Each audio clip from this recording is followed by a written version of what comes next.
It's my pleasure to introduce Ambassador Pickering. I've had the honor to know Ambassador Pickering for the last few years, and become close with him, talking about many of the world's problems. And what I've come to realize is that there are people who talk about history and people who study history, and then there are people who live it. And Ambassador Pickering, the experience that Ambassador Pickering has had in the last 40 years, under all administrations, under so many different regimes, being the ambassador to the United Nations as well as dozen other countries, has been staggering.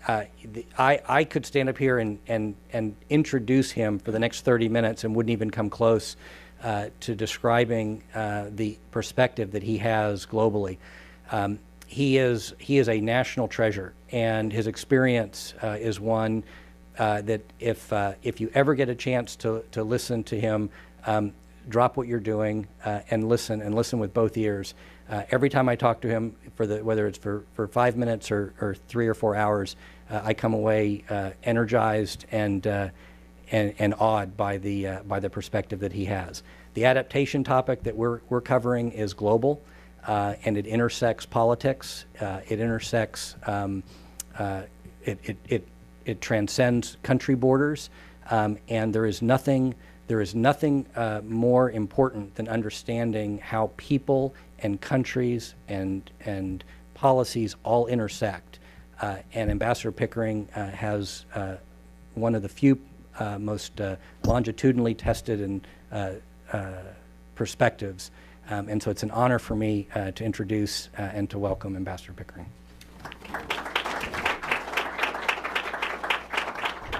Thank you, Ken, very much. It's a pleasure to be here, and I deeply apologize to all those who are counting on my being here on time. I started out 45 minutes ago trying to find a cab at Washington, and then trying to find you all in the building. You'll know some of what that is because you also had to repeat the process of getting here. But I'm pleased and delighted to be here, and I'd like to talk, Ken, 15 minutes or so, then we'll open it up for questions, and be happy to have the press stay as long as I'd like to stay, or go away as soon as I'd like. I want to talk about two things in the global perspective that Ken set forward for you. I want to talk about some of the major changes that are taking place, some obvious and maybe some not so obvious, that affect how and what way a country like the United States conducts its foreign and security relations. And then I'd like to talk about some of the major challenges that we have out there, perhaps in a slightly different construct than you've been used to. And I'll explain that as I go along. I think that change and technology in many ways are totally interchangeable in this world. And technology is having one of the most, I think, significant changes.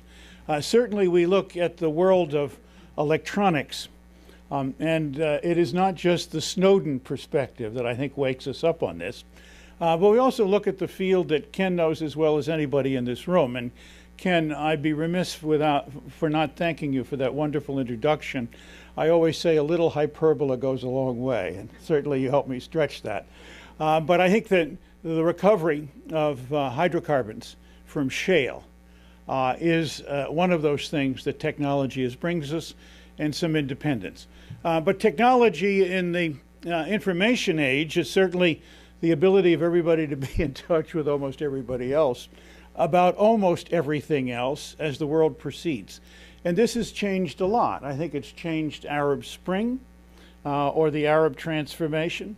I think it has changed the ability of countries to conduct diplomacy on multiple levels, both with their traditional partners, but also with their non-traditional partners, the non-governmental organizations, the enterprises, the academic world. And so the whole field has opened up, and influences are in many ways now much more closer to hand, much more significant, and I think much more listened to in many parts of the world. What this has done, of course, is helped to change the nature of how we conduct our business as a country.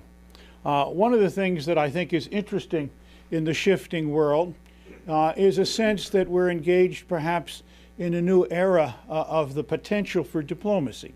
Certainly what's happened in Iran, the work in Syria, the Secretary of State's efforts to try to find a new way to bring Israelis and Palestinians together in just that area of the world are significant. But the new shift in our look in Asia and the focus perhaps on a number of those questions, whether it is the neuralgic issues of China's increasing efforts to try to use air defense identification zones to control some of the traffic, or the sense that we have of an enormous potential for working with China in the area of climate change and the environment, are also important. It's made a real shift in the international world in one or two ways that I think were hard and very difficult lessons for us to learn. That the military is not the sovereign solution for diplomatic problems. And in some cases, as we engage the military, we have found in effect that the disengagement requires a great deal more diplomacy, whether it is in a sense looking at the post-combat period and how and in what way we relate to countries, or whether in fact it is the process that we are now going through with President Karzai of finding a way to set in place an agreement that has the best interests of both countries at heart for the longer term in Afghanistan, and that's significant. We're seeing new shifts in the way the world focuses its attention.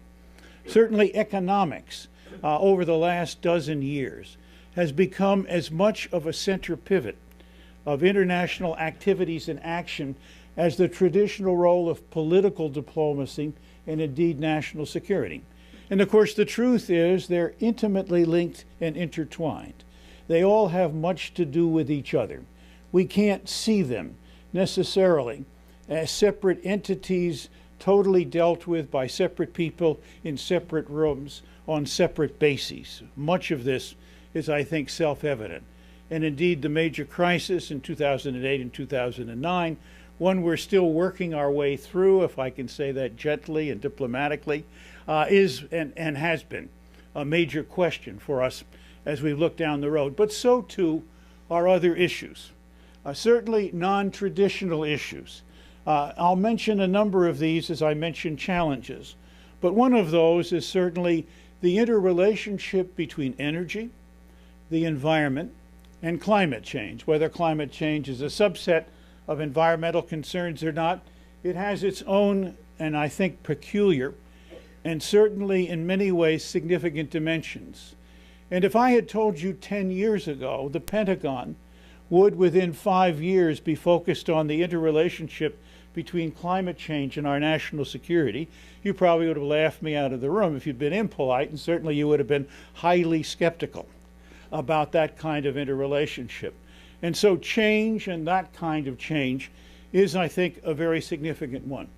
Let me mention just one or two other things that stick in my head that I think are important to have out on the table before you. One of those is that we no longer have what I would call the strategic ignorance that comes with looking at each of these narrow issues in its own stovepipe. Something I just said about economics applies in a broader construct as we look at a number of questions. And so the challenges that I have selected to talk to you about are really baskets of issues, issues that have great interrelationships. And it is important, I think, strategically, as we look down the road at these particular questions, that we do so in a basket for several reasons. One is, of course, unanticipated consequences. And energy, the environment, and climate change are in many ways particularly pertinent epitomes of that kind of a look. Certainly any change in energy policy within reason is going to have an impact on the environment and probably on climate change. And indeed, how we address questions of climate change and the environment are going to impact how we make energy policy choices as we go down the road. Simple, very straightforward, very realistic. But in many other sets of issues, we have those. And I'm going to talk about baskets of issues in which there is what I would call a first partner relationship. Many other things are interrelated, And certainly we can, if we do too much interrelationship, become totally confused about priorities and about how to move on questions. The second reason, a smaller but not unimportant one, to look at issues and their interrelationships is that when diplomats and political leaders come to resolve problems, there is often an opportunity to deal with a particular set of questions by finding a resolution in a broader context. So that in fact, resolutions to climate change clearly have to involve energy policy considerations. We go ahead. Sometimes being able to put on the table, if you like, a set of other important advantages in a bilateral or multilateral negotiations makes a difference. And I think that those are important to keep in mind. Finally, even though we need to think strategically about these issues, certainly the answers will begin to come as we look at them in their individual stovepipes. And so that is a process that has to kind of bounce back and forth if we are, in a matter of our own national strategy and our own national interest, going to look at these. Now, what are the problems that I consider to be the big challenges for us? I'll run over these fairly quickly. Each of them has great opportunities, in my view, for change, but let me just run those down. I think there are 7 that are out ahead of us. The first is, of course, the continued financial crisis, not necessarily in terms of priority, but first on my list because I find it easy to remember it that way. And this was a set of issues in terms of stovepipes that began with home mortgages and ended up with macroeconomic policy management and went through banking and finance and almost all areas of national economic interest. A second set of questions, perhaps more geographical in a traditional sense, is what I call rivals and partners. How we deal with China, with Russia, with India, with the European Union, with Japan, with Brazil, and perhaps several other large continental states. It requires, in my view, a new definition of interrelationships. In many cases, we need to find win-win answers as opposed necessarily to zero-sum. And win-win, in effect, helps you to deal with the continued nagging negatives that are almost absolutely endemic to these sets of relationships. We have them with the European Union, we have them with Japan, and certainly have them with China and Russia, and have them with India. But it's important, I think, to have an overlay of positive interest within which to contain the question of how to deal with what I call the ankle-kicking prospect of negatives. Anybody ever played soccer? They know what ankle kicking is all about. I think a third set of issues, also geographic, is a huge preoccupation for us. The Middle East, from the Straits of Hercules to the Hindu Kush. Certainly what is happening in the Arab world, the transformation. How to deal with peace in the Middle East, Israel and Palestine. The future of Iraq, which is something that has tended to diminish in our consciousness, but is in no real sense a settled problem. How and in what way Iran either may go forward or backward, not only in nuclear areas, but in the non-nuclear areas that may come out of some success in the nuclear areas, and then to stretch it further east, Pakistan and Iran. In Afghanistan. And there's no question at all in my mind that Pakistan remains one of the most important challenges across that stretch of the globe as we look at a country with nuclear weapons, a country with a declining educational system, with severe economic problems, with governance problems, with the growth of fundamentalism, with troubles with a number of its neighbors. We need to be thinking much more carefully about that. The next set of issues I would call weapons of mass destruction and their interrelationships. And that's nuclear and chemical and biological. That's arms control and disarmament. That's issues of whether we can build down and still be safe with a smaller posture in these areas because of the potential for accident and miscalculation. It's the challenge of whether, in fact, we can convince others that they don't need these particular weapons for their national security. And it's the big challenge that the four horsemen of the Cold War, Henry Kissinger, George Shultz, Bill Perry, and Sam Nunn, put up on the blackboard for us 4 years ago. Could we actually find a world with zero nuclear weapons? Is it possible? Can we defend ourselves under those circumstances? It's an interesting challenge. At first, it looks ridiculous, but you begin to think about it, and you think that there is some prospect. And these four Cold Warriors are not stupid, and they haven't, in fact, been born yesterday. Another set of questions that takes us in a more ramified way in today's world is what I would call poverty, growth, and development. And certainly questions like food, health, and water fall perhaps into the answer column. But the effects column is very ramified.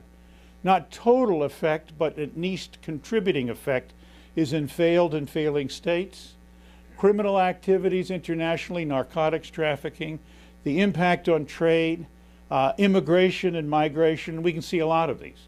And a great deal of the world's second-order crises and problems, which have a potential to bloom into first-order issues, comes out of this nexus and our long struggle to find answers. And sitting here in this building with USAID as a major tenet here, one can only hope but be impressed that we need to find new ways, perhaps multilateral ways, to do a lot better job in this area.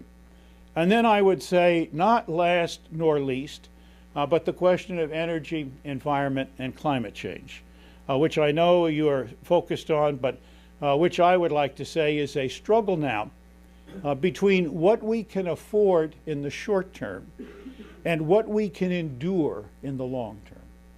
And that's a very difficult trade-off. It's not one that recommends itself easily. Every generation would like to kite their checks to their grandchildren as long as they don't think about it in moral terms. And we're a little bit in that nexus of problems now. And I think it is time, obviously, for us to think about it. We're getting closer to international agreement, but we remain some distance. And so let me end by saying the other set of problems that I'm looking at are how we organize ourselves as a national government to deal with them. We have, certainly, the last major change was in 1947. Do we need to take another look at how we address the world? We've done a few things since then. The big challenge is, can we make our government work together? I would suppose in this city, the frank statement is, can we make our government work? But work together is a broader and more interesting proposition, and we're challenged about how to do that. And the final question is the international institutions, which have practically exhausted the alphabet's capacity to name them. Are they in many ways now capable of being syncopated, coordinated, brought together, funded, made more useful, filling the gaps that we have seen? And all of those are parts of the problem, but each of them, in my view, also has an answer. And in many ways, if I were giving you the half-hour, the 45-minute version of a speech, we'd talk about answers, but I'm going to leave that for your questions. So thank you for the chance to give you these few remarks, and I look forward to what you have on your mind, and I'm pleased and privileged.